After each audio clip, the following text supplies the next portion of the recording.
విచిత్రాల నిధి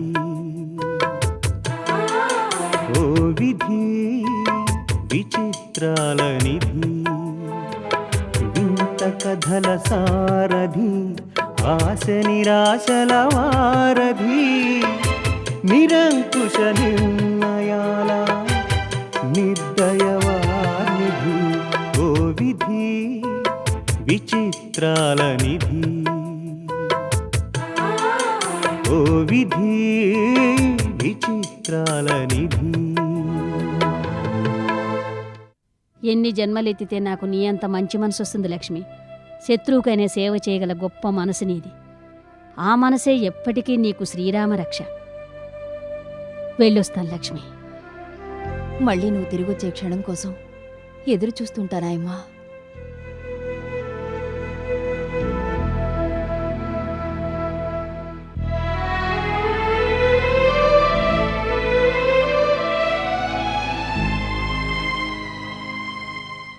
చెప్పండి మిస్సెస్ రంగాస్కి, ఏమంటున్నాడు మీ హబ్బీ? ఇంకా హాస్పిటల్లోనే ఉన్నాడా లేక? ఐసి ఇంటికొచ్చాడా? అలాగా. ఆయనకు బాగా లేక హాస్పిటల్లో ఉంటే మీరెందుకండి అక్కడ ఉండడం? అక్కడ కూడా పాదసేవలు చేయాలట్నా? నాన్సెన్స్. ఈ మగాళ్ళు ఎప్పుడూ ఇంతే. ఆడాళ్ళున్నది మగాడికి సేవలు చేయడం కోసమే అన్నట్టు మాట్లాడతారు. అలాంటివి మీరేం పట్టించుకోకండి. ఇంట్లో సర్వెంట్స్ని పెట్టుకునే దేనికట? సేవలు చేయడానికి కాదు. వాళ్ల చేత పనులు చేయించుకోవడం తెలియదు కానీ ప్రతి చిన్న విషయానికి భార్యని తప్పుపడుతూ ఉంటారు. ఓకే, ఈవినింగ్ క్లబ్లో కలుసుకుందాం. See you.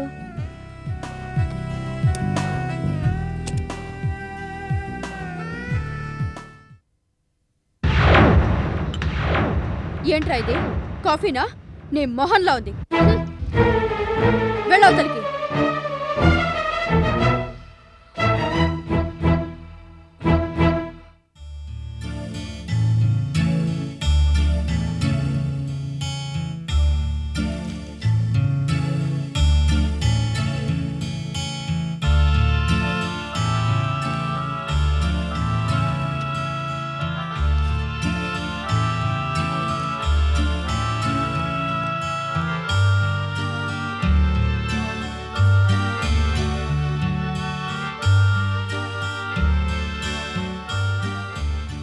అమ్మా, ఏ పిచ్చి పడితే ఆ పిచ్చేనా?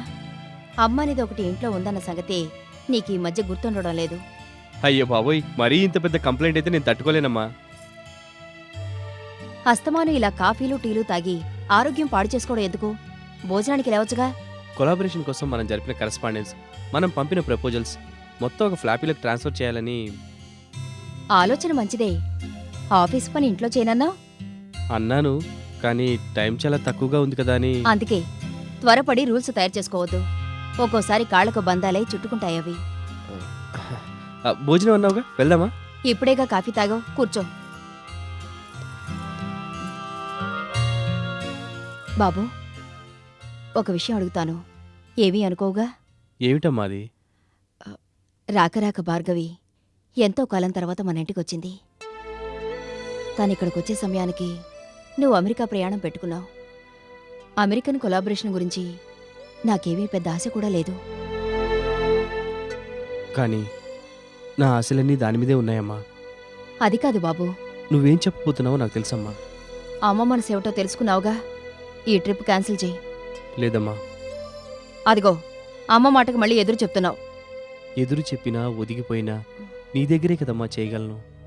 నువ్వు భార్గవి చిలక గోరింకల్లా ఉంటే చూడాలని ఆశగా ఉంది బాబు. నువ్వు అంతగా ఆశపడుతున్నావు కాబట్టి తనని ఇంట్లో ఉండనిచ్చాను. లేకపోతే ఈ పాటికి. బాబు, తన కారణంగానే అమెరికా ట్రిప్ క్యాన్సిల్ అయిపోయింది. తన కారణంగానే నేను ఇలా తయారైపోయాను. ప్రేమ ప్రేమ అంటూ ఇంతవరకు నేను నష్టపోయింది చాలు. పెళ్ళాం పెళ్ళాం అంటూ మరింత నష్టపోదలుచుకోలేదమ్మా.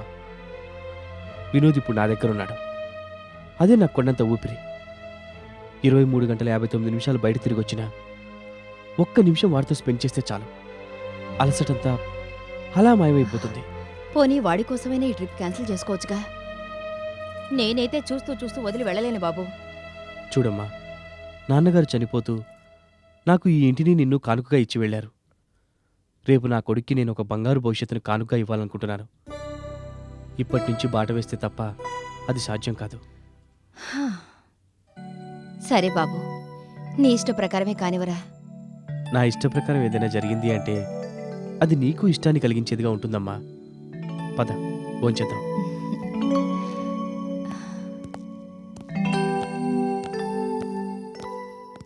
మై గాడ్, మళ్ళీ ఇంకో అసోసియేషన్ కి ఆనరీ ప్రెసిడెంట్ గానా? నా వల్ల కాదు బాబు. అసలు బిజినెస్ కన్నా ఈ కొసరు పదవులు ఎక్కువ ఏడుతున్నాయి మిస్సెస్ ప్రభావతి. మిస్సెస్ రంగాస్కిని అడిగి చూడండి ఏమంటుందో. ఓకే ఓకే ఓకే, ఏదో సరదా కంటున్నాను. Take it easy. ఒకసారి సరదాగా ఇంటికొస్తే ఇలాంటివన్నీ మాట్లాడుకోవచ్చు కదా. Okay, bye. Hi mom. Baby, come come come, కూర్చో. ఏమిటి విశేషాలు? ఈసారి పెద్ద విశేషమే ఉంది మమ్మీ. ఏమిటో త్వరగా చెప్పు. దీపక్ అమెరికా వెళ్తున్నాడు. దేనికి? ఎప్పటినుంచో అదేదో కొలాబరేషన్ కోసం ట్రై చేస్తున్నారుగా, దాని గురించి. ఆపే. అతను గడప దాటి అడుగు కూడా కదలడానికి వీల్లేదు. అతను ఆపితే మనకే నష్టం మమ్మీ. ఏం చేద్దామన్నా ప్రతిదానికి అతను ఒకడు అడ్డొస్తున్నాడు.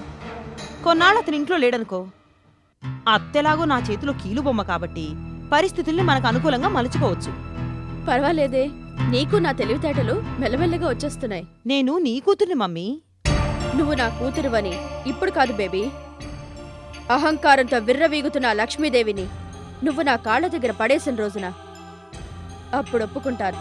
మమ్మీ, అదంత ఈజీగా జరిగే పని కాదని నీకు తెలుసు, నాకు తెలుసు. అంటే నీ ఉద్దేశం ఏమిటి బేబీ? దారికి అడ్డంగా ఉన్నాయని డెమాలిష్ చేస్తూ ఉంటారు చూడు మమ్మీ.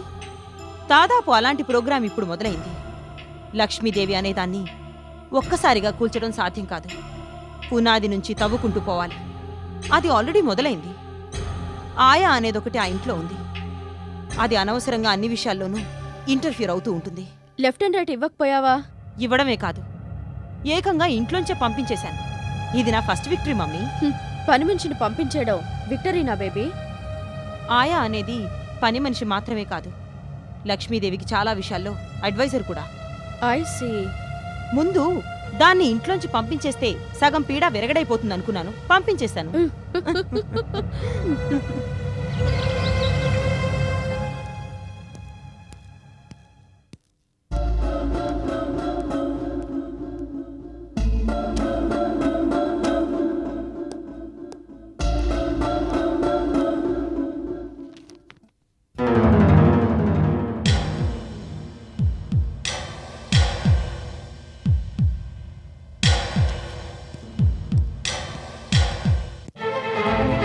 వచ్చిన దగ్గర నుంచి చూస్తున్నాను, ఆంటీ ముట్టనట్టు బిహేవ్ చేస్తున్నావు. నిప్పులు తాకితే కాలుతుందని జ్ఞానోదయం అయ్యాక మళ్ళీ అంటుకునే సాహసం ఎందుకు చేస్తాను? చెయ్యాలి దీపక్. నీ భార్యనైనా నా కోసం ఎన్ని సాహసాలైనా చెయ్యాలి. ఏదో కొత్త ప్రదేశంలో ఇద్దరు కొత్త వాళ్ళు అపరిచితుల్లా తిరిగినట్టు ఏమిటిది? కోపం ఉంటే ఒక్కరోజు 2 రోజులు, అంతేకాని నేనిలా కనపడ్డప్పుడలా నన్ను అవాయిడ్ చేస్తూ పోతే నేను భరించలేను దీపక్. అసలు నేను ఈ ఇంటికొచ్చింది నీకోసం. ఆ నమ్మకం నాకు కలగాలిగా. ఒట్లు నమ్మకాన్ని పెంచలేవు. పోనీ ఏం చేస్తే నీకు నమ్మకం కలుగుతుందో చెప్పు. నువ్వేం చేస్తావో నాకు అనవసరం. నా పని మాత్రం నన్ను చేసుకునివ్వు. దీపక్, నేను బాధపడ్డా నీకిష్టమా? నీ సంగతి నాకు అనవసరం. ఒకరి కారణంగా నేను బాధపడ్డా మాత్రం నాకు ఇష్టం ఉండదు. దీపక్ ప్లీజ్, నా ఇంట్లోనైనా కాస్త నన్ను స్వేచ్ఛగా ఉండనిస్తావా?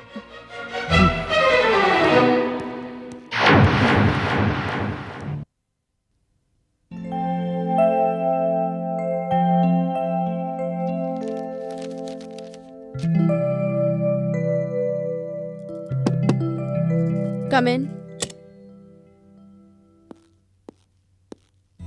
మీరా, కూర్చోండి.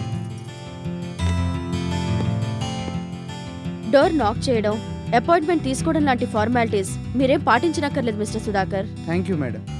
కానీ నేను అలాంటివి పాటించడం లేదని తెలిస్తే మిగతా వాళ్ళు కూడా అలానే బిహేవ్ చేసి మీ మూడ్ని స్పాయిల్ చేసే అవకాశం ఉంటుంది.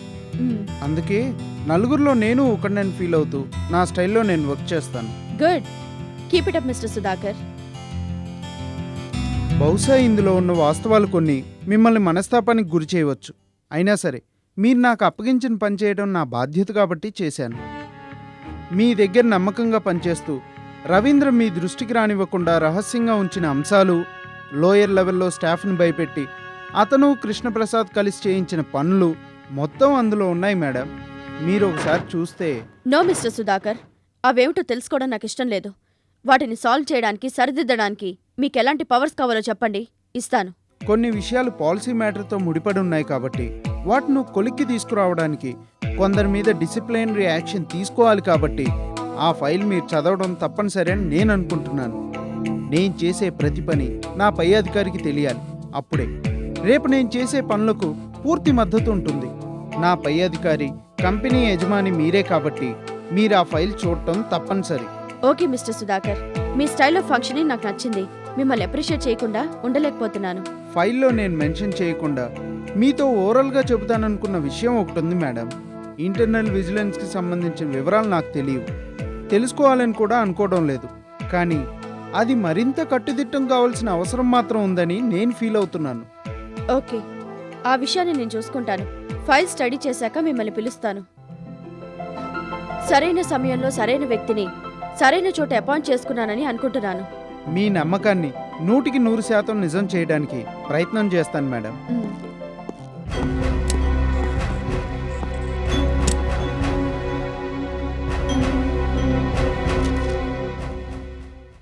ఏరా రాజేష్, ఎలా ఉంది లైఫ్?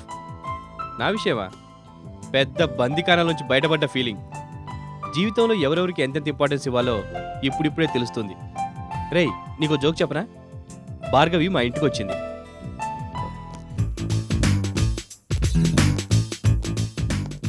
నేను తర్వాత రింగ్ చేస్తాను రా, బాయ్.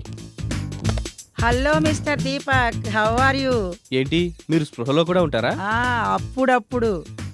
మీ కరుణా కటాక్ష వీక్షణాలు ఈ ఇంటి మీద ప్రసరించాయే, ఆ ఇంట్లో చేసింది చాలేదా? భార్గవి ఎక్కడ మిస్టర్ దీపక్? అప్స్టైల్లో ఉందేమో. అవును. అయితే అక్కడికే వెళదాం. వద్దు, మీరు ఇక్కడే ఉండండి, ఆవిడ గారిని కిందకి పంపిస్తాను. ఇంత మంచి మనిషిని మనం మిస్అండర్స్టాండింగ్ చేసుకుంది. We are really very very sorry mister Deepak. మీరెందుకని అనవసరంగా సారీ ఫీల్ అవడం? మీరు వచ్చే టైం కొన్నందుకు నేను సారీ ఫీల్ అవ్వాలి కానీ. వాట్ మిసెస్ ప్రభావతి, మిస్టర్ దీపక్ని అంతగా పొగడేస్తున్నావు, ఏమిటి కథ? ఏం లేదు, మిస్సెస్ భార్గవి కోసం మనం ఫ్రీక్వెంట్గా ఇక్కడికి వస్తూ ఉంటాం కదా. వచ్చినప్పుడల్లా అతను మొహం మార్చుకొని కూర్చుంటాడు. అందుకని అతని మైండ్ మీద చిన్న టాబ్లెట్ వేశాను. హాయ్. Hello hello Bhargavi. ఏమిటి భార్గవి, డల్ గా ఉన్నా? ఏం లేదు మిసెస్ రంగాస్కి. No no, something is there. ఏం లేదంటున్నానుగా. మీరేదో దాస్తున్నారు. గుడ్ న్యూస్ అయితే చెప్పండి, మేము వింటాం. You mean pregnancy? My God, this is too much. ఉన్న వాళ్ళని ఎలా సముదాయించాలని సతమతమైపోతుంటే మళ్ళీ ఇంకొకలా. ఎంతమంది ఉన్నారేమిటి? బాబు ఒక్కడేగా? ఆ చనిపోయిన దాని కూతురు ఒకటి ఉందిగా మా ప్రాణానికి, ఈయన గారి మేనకోడలు. వినోదిని చూస్తూ దాన్ని చూడాలంటే పరమ చిరాగ్గా ఉంది. Then you do one thing missus Bhargavi. మంచి సలహా చెప్తే నీకో మంచి పార్టీ ఇస్తాను. పార్టీలు కొట్టేసే సలహాలేగా నేను ఎప్పుడు చెప్తూ ఉంటాను. నాకు తెలిసిన బేబీ కేర్ సెంటర్ ఒకటి ఉంది, ఇక్కడికి చాలా దగ్గర కూడా. అందులో పిల్లల్ని చూసుకోవడానికి మంచి ఆయా ఒకరున్నారు, ముసలావిడే గాని ఎంత ఓపికో. మీ పిల్లల్ని అక్కడ పంపించండి. తీసుకువెళ్లడం తీసుకురావడం బోర్ బాబు. అలాంటి శ్రమ మనకేమీ ఉండదు. వాళ్ళ వ్యాన్ వస్తుంది, పికప్ చేసుకెళ్తుంది. ఈవినింగ్ మళ్ళీ వ్యాన్లోనే పిల్లల్ని డ్రాప్ చేస్తారు. ఇదేదో బాగున్నట్టుందే. ఆ బేబీ కేర్ సెంటర్ అడ్రస్ ఏమిటో కాస్త చెప్పగలరా? Why not?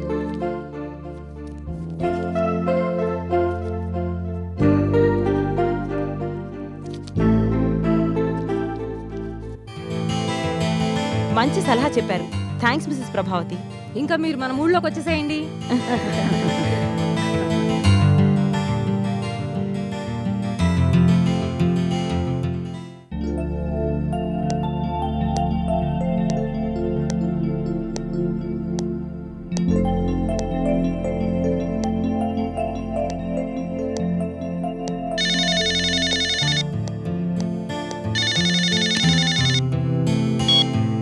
Hello, yes. Oh, మీరా వనజాక్షి గారు. ఏమిటి, ఎలా ఉన్నారు? ఇంతకాలానికి గుర్తొచ్చానా మీకు? అవును, క్లబ్కి రావడం మానేసారే? హాయ్ సి, మిసెస్ ప్రభావతి చెప్పిన బేబీ కేర్ సెంటరు మీదేనా? అవును, మీ గురించి చెప్పారు, మీ పేరు చెప్పలేదు. ఇంకే మరి, ఇక మా పిల్లల గురించి మేము నిశ్చింతగా ఉండొచ్చన్నమాట. అవును, మా బాబు, మా చుట్టాల పాప ఇద్దరున్నారు. యాక్చువల్లీ నేను మీ దగ్గర నుంచి వచ్చే ఫోన్ కోసం వెయిట్ చేస్తున్నానండి. ఎప్పుడూ ఎందుకు, ఇప్పుడే వచ్చి మీరు పిల్లల్ని తీసుకెళ్లొచ్చు. వేరే రీజన్స్ ఏముంటాయండి? ఏదో పిల్లల్ని కనడం వరకు ఓకే గాని వాళ్ళని కనిపెట్టుకుని ఇంట్లోనే కూర్చోవడం మా లాంటి వాళ్ళ వల్ల ఏమవుతుందండి?